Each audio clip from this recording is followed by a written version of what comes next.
How common are TBIs? Hi, I'm Dr. Moshe Roth. I practice in Old Bridge, New Jersey at Family Eye Care.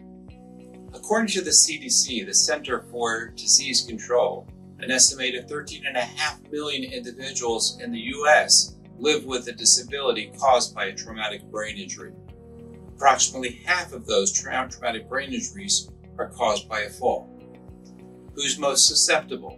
Well, young children, especially young men, and those that are over 65. Fortunately, most TBIs, or commonly called concussions, are mild. Okay. Does a TBI affect vision? Well, there are more areas in the brain that process vision than any other system. The brain is essentially a vision machine. Most of the information we take in from the world around us is through our visual system. And in turn, our brain also then directs our eyes to point where we want them to look, so we can take in more visual information. That's why traumatic brain injury can often cause visual problems. A traumatic brain injury can disrupt the communication between the brain and the visual system and interferes with the processing of visual information, leading to blurred vision, reading difficulties, sensitivity to light, double vision, among other symptoms. Visual problems tend to be overlooked during the initial treatment of brain injury, especially with a mild TBI, such as a concussion or a whiplash.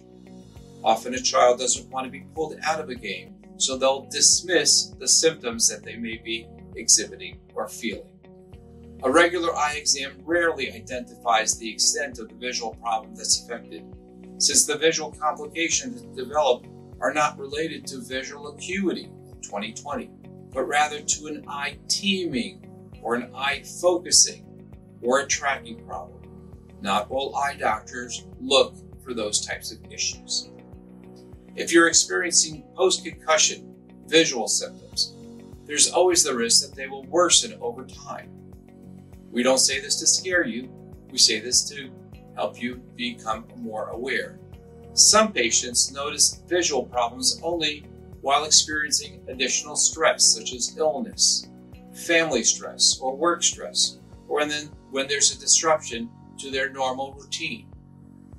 A neuro-optometric assessment with me or with my associate or with another neuro-optometrist at Family Eye Care, we can determine both the severity of the impact of a TBI on your visual system and the treatment that's required for your recovery.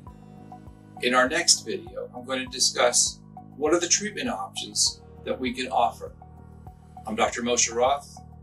I'm a neuro-optometrist. I practice at Family Eye Care in Old Bridge, New Jersey.